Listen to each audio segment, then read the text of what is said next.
This is the moment Cade Ural stopped being prey. He just didn't know it yet. Floor 40 of the abyss, deeper than his guild had any right to be. Deeper than anyone came back from. Cade was the party's lowest rank. The one who carried the packs, took the rear, and never got a share worth keeping. He had told himself loyalty would be enough. That if he bled for them long enough, they would make room for him. He was wrong, and the wrongness had a name. Vance Crail. "You've carried us far enough, Cade," Vance said, almost kindly, and shoved the great stone door shut with Cade on the wrong side of it. That was the one who swung, the one who decided. Behind him, a soft-faced diver named Doss looked away, said nothing, did nothing. That was his whole crime, and it was enough. And the woman, Lysae Marrow, she argued, loudly, beautifully, for exactly as long as it took the door to close. That was the one who faked hesitating. The most dangerous of the three. Cade would learn that last. The door boomed shut. The last light went with it. And Cade Ural was alone in the dark, 40 floors down, with the things that lived there. They told the guild he died a hero, lost to a cave-in. They kept his share. They kept his name out of their mouths. They thought that was the end of it. It was not the end. It was the first page. Hours passed, or days. In the lightless deep, there is no difference. Only the cold, the hunger, and the dark pressing on the eyes. He had a little water, no food, a failing glowstone, and 40 floors of monsters between him and a sky he would never see again. He thought about lying down, letting it be quiet. And then he thought about her, Ren Calder, his partner before the guild split them up. The one person topside who would not buy a clean little lie about a cave-in. If he died down here, she would spend years not knowing. He could not do that to her. That was the thought that kept him breathing. Far above, under an open sky, Ren Calder was already refusing to believe. "A cave-in," she said flatly, reading the notice, "on a sealed door floor, with no body, and his whole share already filed to the captain." She did not cry. She started asking questions. The wrong people would soon wish she hadn't. Back in the dark, Cade's dying light finally caught something. 2 points of cold green, low to the ground, watching him. Then more, and then the eyes scattered. Because something far worse had come to claim him first. It uncoiled from the dark like the dark itself had teeth. The divers had a name for it. They only ever whispered. The thing that ate whole parties on the deep floors. The Gaunt. This was why Vance sealed the door here, on this floor. He hadn't just abandoned Cade. He had fed him to it, but the Gaunt was not whole. Cade's party had fought it on the way down and run. It was already wounded, already bleeding from a dozen seams. Not that it mattered. Wounded, it was still a god of the deep. And Cade was a starving man with a knife and no light. It struck. He dove. A fang the length of his arm shattered the rock where he'd stood. It struck again. He was too slow. A feeder tendril caught his leg and slammed him into the ground, driving the air from his lungs. It dragged him toward that ring of fangs. Slow, certain. The way you eat something that cannot fight back. This was the part where prey dies, where the story should have ended. Cade looked into that endless throat and felt the last of his fear burn away. If he was going to be eaten, then so was it. He stopped pulling away, and as the maw closed, he lunged into it. He didn't slay it. He couldn't. He latched onto the wound in its throat as it struck, and he bit down. His teeth found the thing's heart, pulsing, raw, the only soft place in a god of stone and fang. And starving, dying, half-mad in the dark, Cade Ural did the one forbidden thing no diver had ever come back to confess. He ate it. The consumption was the kill. The great body shuddered, stiffened, and went still around him, its light guttering out. For one breath, there was silence. Cade lay in the ruin of the thing that killed him, alive, and did not understand why. Then the heart he had swallowed began to burn. It was not like eating. It was like being eaten from the inside out. The Gaunt's essence poured into his blood and started rewriting what he was, and his body screamed at the edit. When it finally stopped, Cade lay shaking in the dark, and his right hand was no longer entirely his. Claws, black and curved, like the thing he'd eaten. He flexed them and they answered, and that was the most horrifying part. They felt like his, and there was something else now. A new pressure behind his eyes, a second weight in his own skull where no one else should ever be. Then it spoke, not in words at first, in hunger, a vast, patient, ancient hunger that was not his own. "You ate me," the voice said, almost amused. "How rude, and how very, very promising." The Gaunt, not dead, rotting in his skull now, patient as stone, hungry as the dark that birthed it. "You should be dead," it told him, conversational. "A creature like you, in a place like this. You survived by becoming a little more like me. You'll need to do that again, and again." "Why would you help me?" Cade rasped. The thing in his skull seemed to smile, though it had no mouth he could see. "Because we want the same thing, little ghost," it said. "To get stronger, to not be eaten, to climb out of the dark."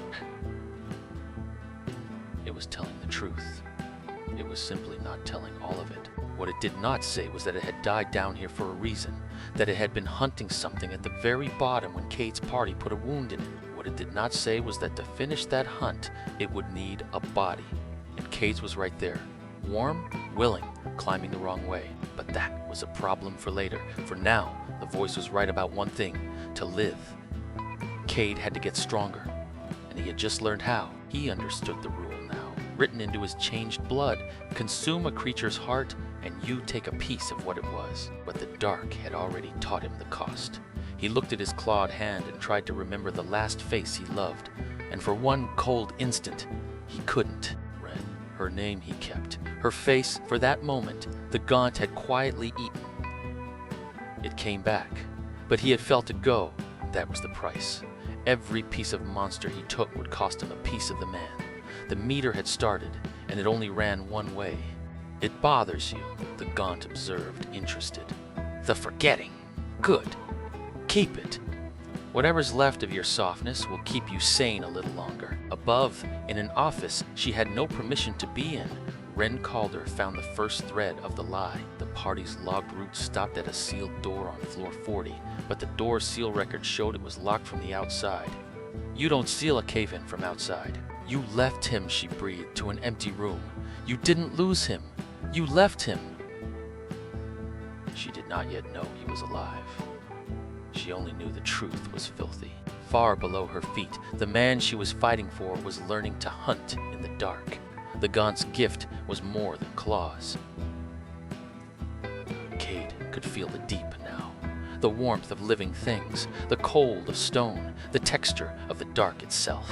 And he could feel, 3 turns ahead, something small and vicious feeding on something smaller, a lesser horror of the deep. "Prey. There," purred the voice. "You're hungry. I can feel it." Not for food. For more. Cade hated that it was right. He was hungry for it, the promise of more.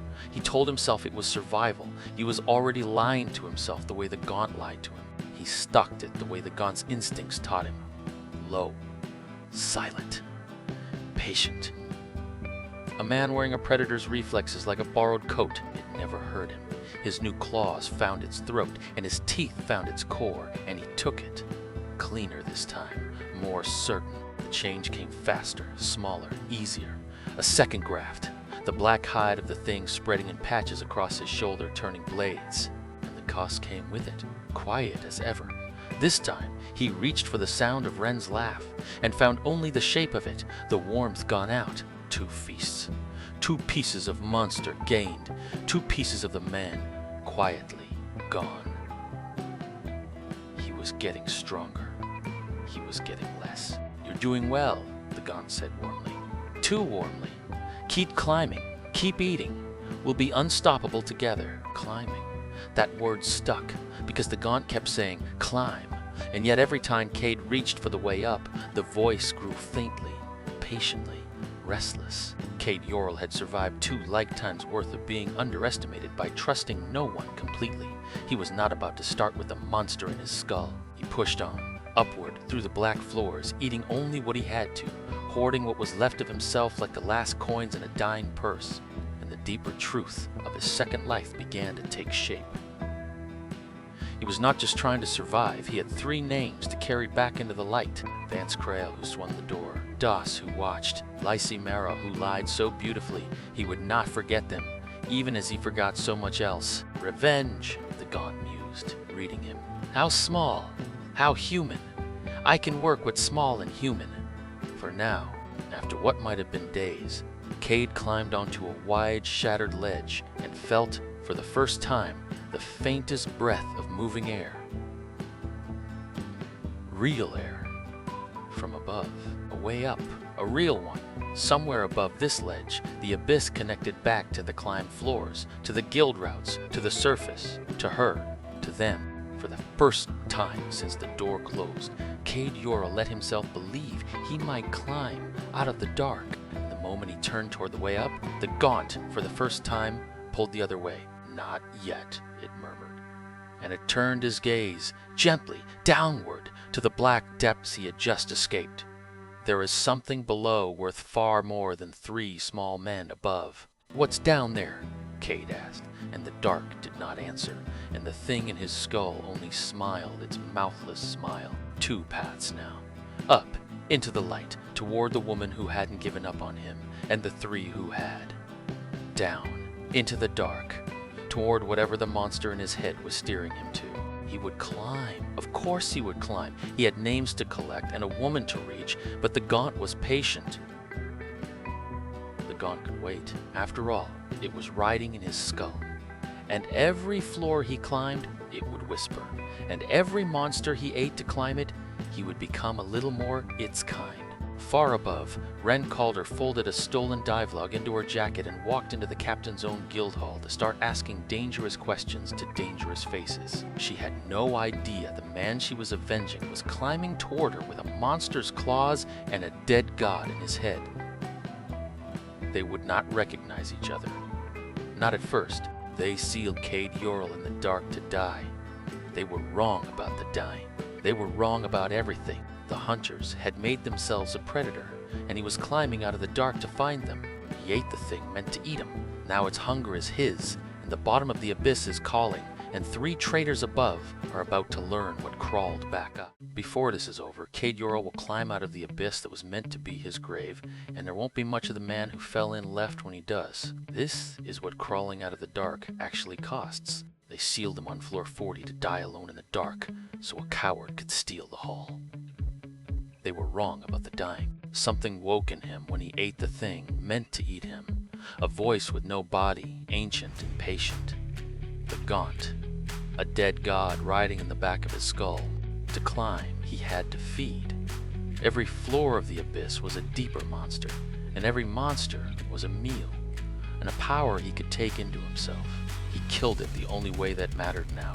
He devoured it, and its strength grafted onto his bone and sinew, rewriting themselves into something that was a little less Cade each time. That was the price the recaps never mention. Devour and graft is not free. Each feast spread the dark a little further through him. The Gaunt called it becoming. Cade called it the spread, and he watched it crawl up his veins like frost. And always the voice. Climb if you must, the Gaunt whispered. But the real feast is below. The bottom of the abyss is calling, and it wants you home. Cade kept climbing up. Up was where the men who left him here lived. Up was where Ren was, still thinking him dead. The abyss could call all it liked. He had a list. On the next floor up, he found something the dark had not yet finished. A man. Another diver, half mad, pinned under rubble where his own party had left him, the same way they left Cade. Eat him, the Gaunt purred. A human core is the richest meal in the abyss. He is already dead. Take what is left, and for one black second, Cade wanted to. That was the most frightening thing of all, how much of him already agreed. Then he reached down with the clawed hand, and lifted the rubble off the man instead. Doss stared at the half-monster who had every reason and every hunger to eat him, and had not. A line, then. One Cade would not cross yet. The Gaunt went very quiet, and and that quiet was somehow worse. Doss knew the floors. Cade knew how to kill what lived on them. 2 dead men the abyss forgot, climbing together toward the light. One for revenge, one just to see the sky again. Far above, under a real sky, Ren Calder was not mourning. She was hunting. She had Cade's dive log, and it did not match a single word of the story Vance Krail told the guild about how her partner died. She walked into the guild hall of the man who sealed her partner in the dark, smiling, asking the wrong questions on purpose, while a knife waited in her sleeve. She had no idea he was already climbing toward her. And there, on a gilded wall of the guild hall, hung the proof. A record-deep monster core, Cade's hall, mounted like a trophy under the name of the coward who stole it. Vance Krail, deep below. Cade felt it the moment Ren stepped into Vance's hall, the way the changed always feel, the people they still love in danger. The climb stopped being patient. He fed faster now, recklessly. Floor after floor, feast after feast, each one buying speed and strength and costing him another inch of the spread, another piece of the man Ren remembered. Good, the Gaunt breathed, delighted. Hurry, burn through what is left of you.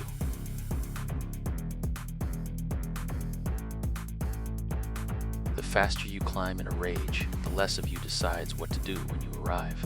Doss saw it too. The man who spared him was disappearing into the thing that climbed beside him. So Doss did the bravest, stupidest thing a powerless man can do.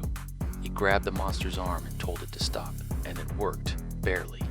Cade came back to himself with his claw an inch from a man who had only ever helped him. The spread receded a fraction. The Gaunt's voice soured. The line held this time: climb angry and arrive a monster, and the men who betrayed him win twice. They took his life, and they made him into something Ren would have to put down. So he made himself slow. He made himself stay Kade. Above them, the light of the surface floors grew close enough to ache, and below them, the bottom of the abyss, called louder, furious now, because its meal was getting away. In the guild hall, Ren slid the knife free behind a curtain and waited for Vance Krail to be alone. She thought she was there to avenge a dead man. She was about to learn how wrong everyone had been. About the dying, she did not have to. Because at that moment, every monster core in the abyss trade flickered at once, and on floor 1, the lowest gate of the dark, a clawed hand reached up out of a pit that no one was ever supposed to climb. They sealed Cade Yorl in the dark to die. 3 of them, and the dark sent him back, hungry and changed and patient, with their names carved behind his teeth. The first one is closer than he knows. He came back from a grave that was supposed to be final.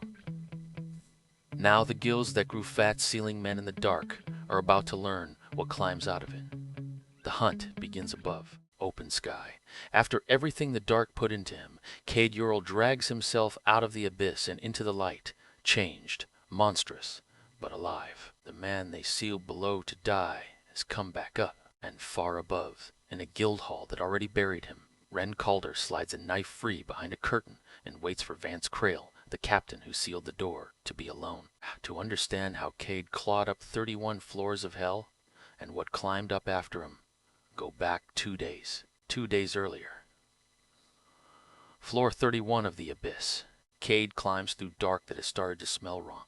Sweet, rotten, following, and behind him climbs the half-mad diver he pulled from the rubble, left to die the same way Cade was. That smell is me, the Gaunt said, almost proud. My death is soaked into your skin. Down here, the corpse of a god is the richest perfume in the world. Then the dark grew eyes that weren't eyes, pale things, hairless and blind, reading the air with split nostril-slit faces, scavengers of the deep floors. And they had caught the scent. They did not fear his claws. They were called by what made them. Floor by floor, more peeled out of the cracks, patient, starving, certain. A funeral procession that wanted the body. Cade knew exactly who climbed beside him. The man who stood at the door and looked away, not gleeful like the others, just too small to stop it and left behind for being small. Cade had spared him. He hadn't decided yet whether that was mercy or a debt he hadn't called in. The Gaunt found that endlessly funny. "Cade, about back then," the diver started. "You're alive because you know the floors," Cade said, not turning. Don't spend it. The man swallowed whatever confession he carried and kept climbing. The first wave came at a choke point. His claws killed 3 before they touched him. 8 more boiled out of the dark behind them. You cannot win a war of meat against the deep. They broke off as suddenly as they struck, regrouping, multiplying. Cade bled from a dozen shallow bites and understood the math. By the next wave there would be 50. Then Doss, trembling, earned his life. This floor has a crawler nest. Venom Fang. Even the pale ones won't touch what it kills. Its poison is the one smell they fear. Cade didn't need it dead. He needed what it was. Devour the crawler, wear its venom in his blood, and become the one thing in the dark the swarm would not bite.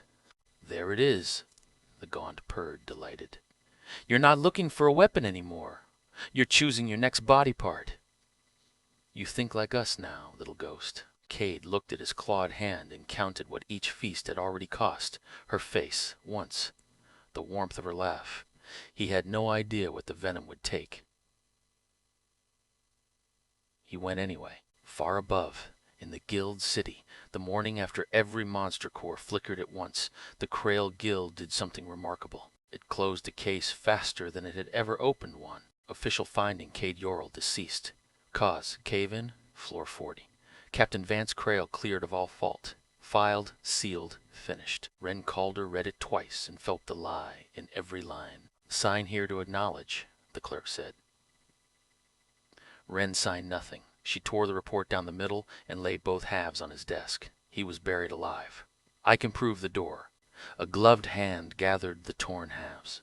Laisse Marrow, all soft sympathy. Grief makes people careless, Ren. Careless divers fall. The kindness was perfect. The threat underneath it was better. But Ren had already seen what mattered. The closure seal on that report wasn't Guild issue. It came from somewhere higher. Somebody above Vance Krail wanted Cade Yorl buried twice. Below, Cade found the nest by the bodies around it. Pale scavengers, untouched by their own kind, blackened by venom.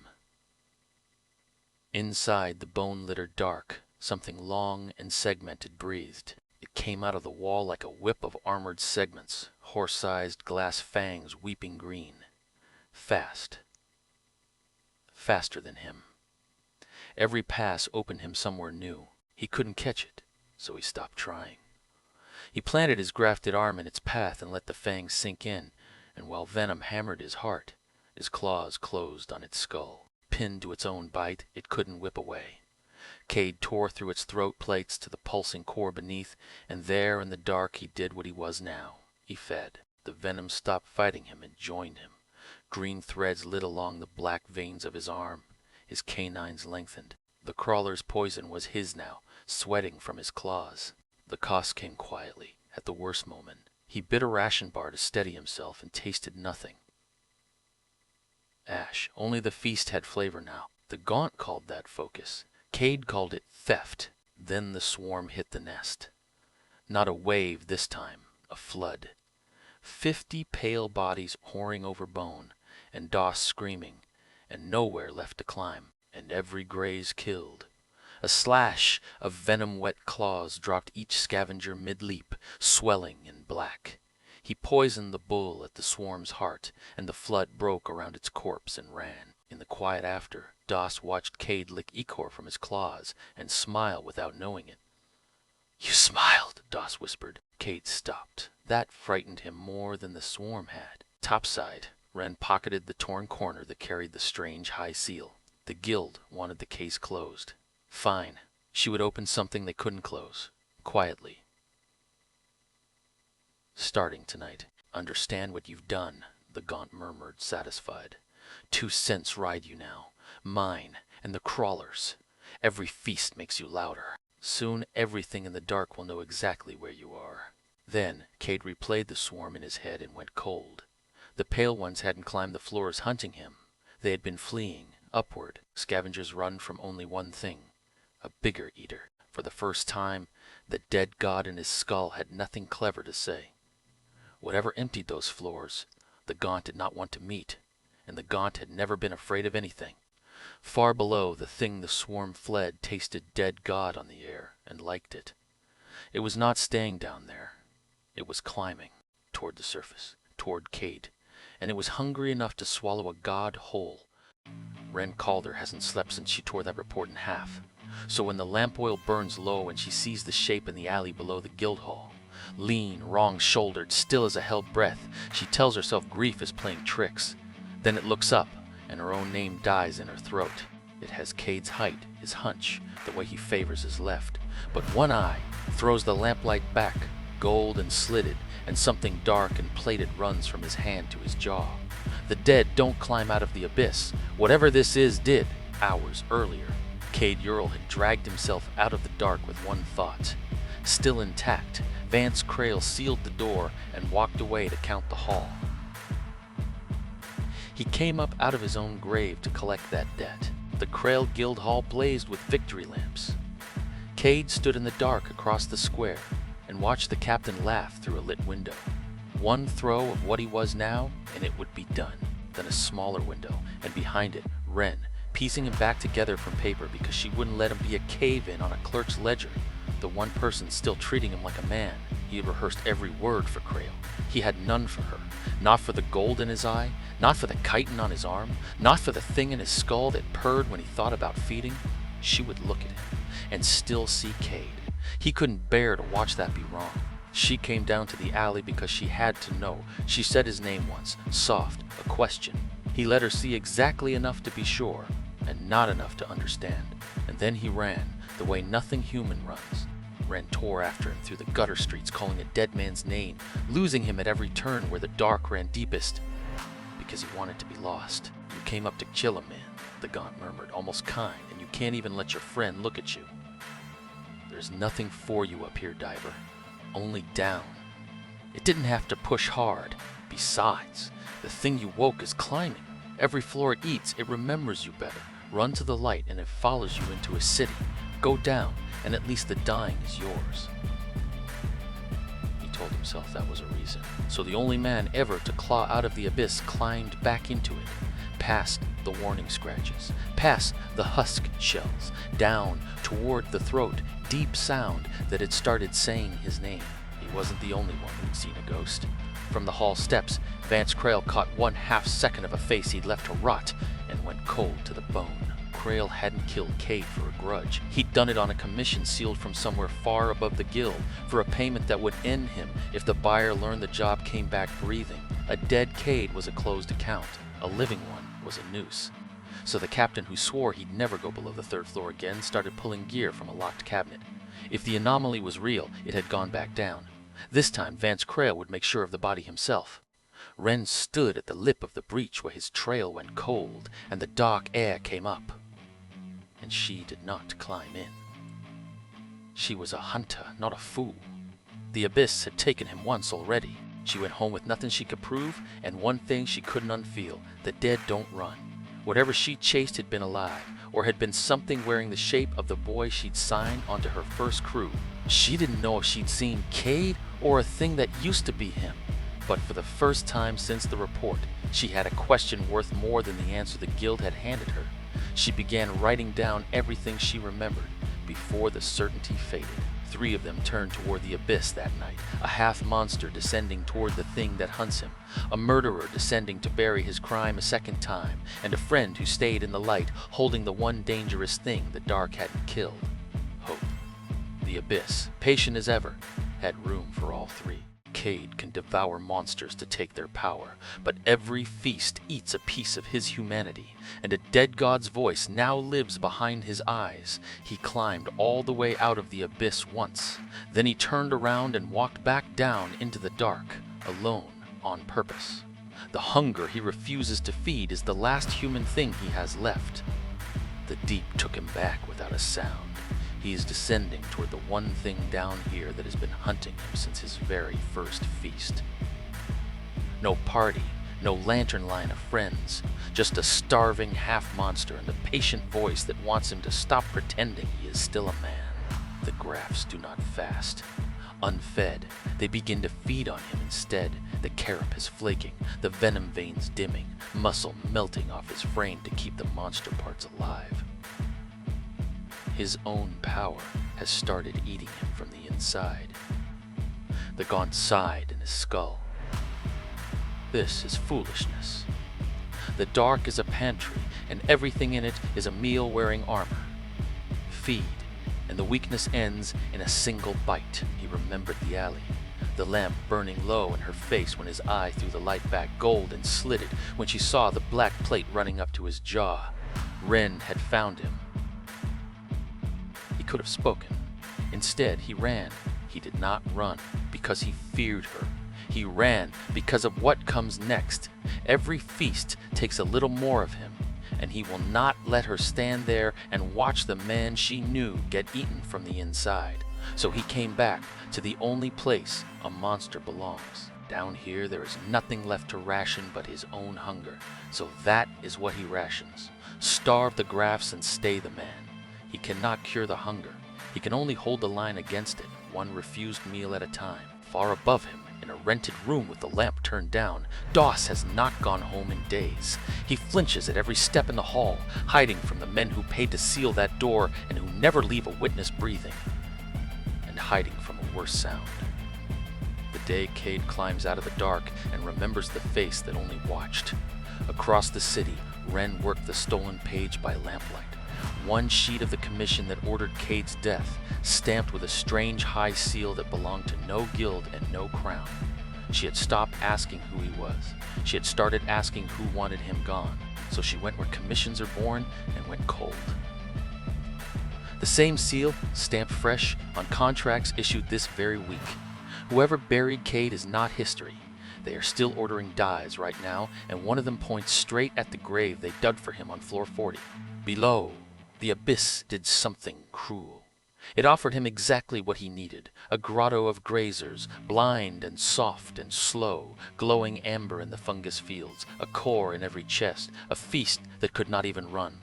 The gaunt's voice turned to silk. Look at them. Soft meat that trusts you, cores that will not fight back.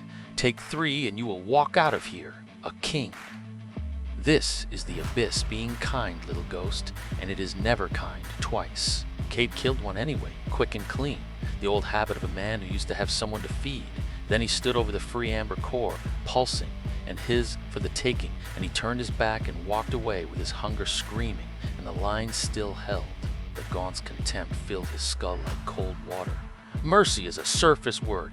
Up there it buys you friends. Down here it only buys the dark a little more time to kill you. But he marked the place in his memory, the bright, easy meal he had refused.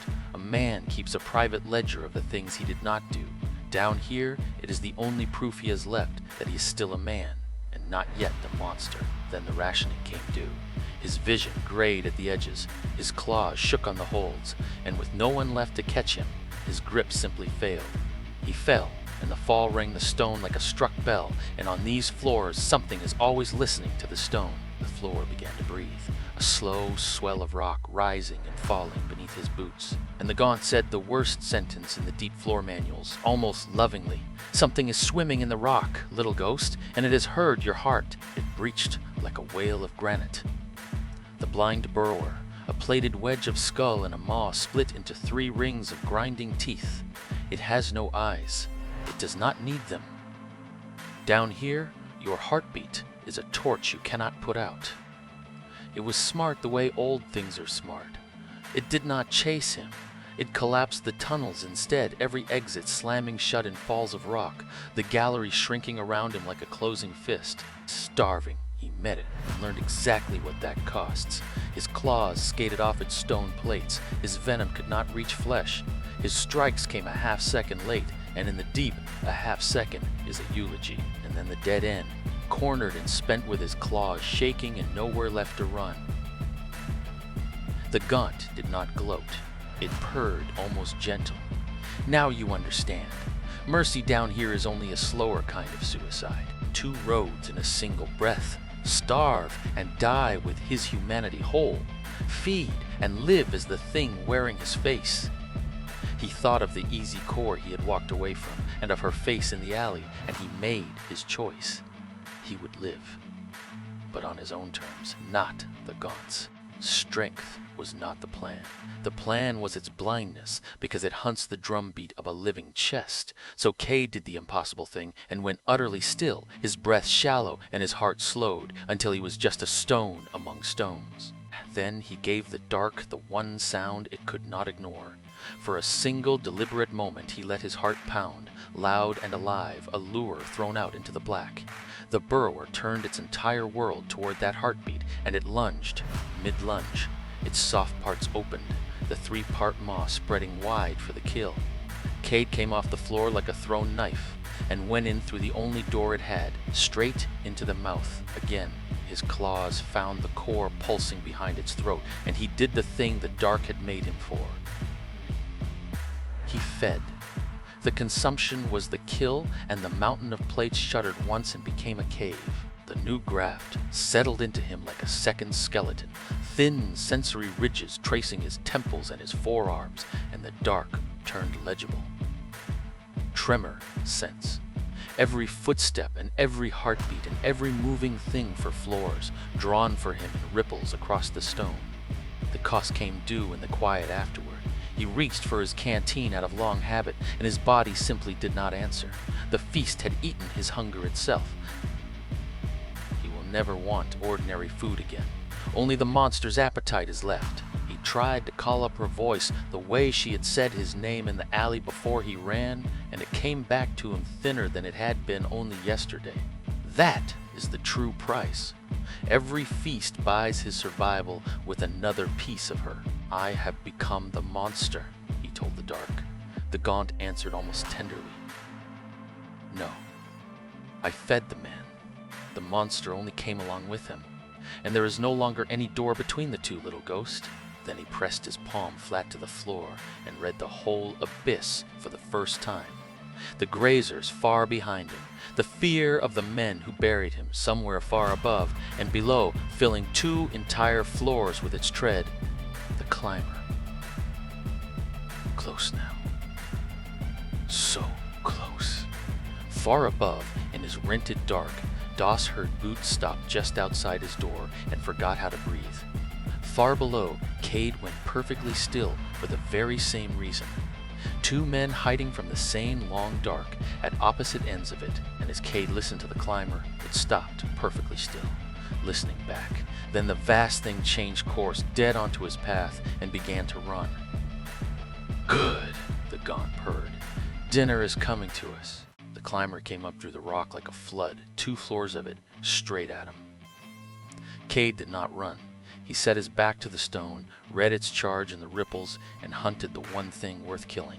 Dinner comes to us, the Gaunt purred. But Cade would not throw a starving body at a mountain. Since he chose to eat and grow, he had one rule left: graft only what kills and never the easy meal. He splayed his palm on the floor and let the dark turn legible. Soft prey grazed to his left, warm and slow and easy. He marked it and refused it. Easy meat makes a fat monster, not a living man. Then he felt it, a stillness that ate its own echo, coiled in a frozen gallery ahead. A frost lurker, patient death that kills with a touch of cold. Worth the cost, the Gaunt whispered. That one buys you a weapon. So he turned from the fat, frightened herd and from the climber both, and walked toward the cold. A hunter does not take what is offered, he takes what he needs, and he pays the exact price for it. The frozen gallery breathed white. Rime furred every surface, and the lurker was nowhere, because it was everywhere, clear ice against ice, waiting for a warm heart to blunder close. The cold bit into him like teeth. He could not see it, so he did not try. He closed his eyes and read the floor instead, hunting the one patch of frost that did not creak as the gallery settled. There, a shape holding too still to be ice. It struck before he set his feet, a lash of glass limbs out of the wall. Cold slammed through his shoulder where it grazed him, and the flesh went white and dead stiff in a heartbeat. One clean touch. That was all it needed. His venom claws raked its icy carapace and skidded off frozen plate. Trading blows would freeze him solid, so Cade did the lurker's own trick back at it. He went still, killed his heartbeat's drum and let it lose him in the cold. It crept out to find the warm thing gone. It passed within a breath of him, blind and certain, its slit mouth breathing, killing frost. Cade waited for the soft seam between its plates to turn toward him and did not move. Then he moved once. He drove his clawed hand through the seam into the cold meat beneath the ice and pinned the lurker to the wall on its own frozen limb. It thrashed, breathing frost that stiffened half his coat to board. He found the core burning cold behind its jaw and did what the dark made him for. He fed. The consumption was the kill. The lurker's light went out, and its lethal cold poured up his arm and into him, and stayed. The graft set like frost spreading on glass. His left hand crusted pale with rime, and a thin blue-white chill breathed from his fingers. Now his touch could drag the warmth out of anything living until it stopped, and leave no wound to show. Then the price. He noticed his frozen coat and felt nothing, no ache, no shiver, no warning. The feast had eaten his sense of cold entirely. Frost could kill him now in silence, and nothing left in him would ever tell him to shiver. He pressed his rimed hand to his cheek and could not feel the killing cold. Another human thing gone, quiet as the rest. Behind him, the easy herd still grazed, untouched. He held that refusal close. It was the last proof he had. Armed now, he turned his new cold toward the climber below, ready to sell his life dearly. But the climber had stopped. The 2 floors of it hung motionless in the rock, no longer hunting him. Something had frightened the thing that feared nothing. Then, deep beneath even the climber, a whole floor went silent. Not quiet. Silent. The way a room goes silent when something vast opens its eyes.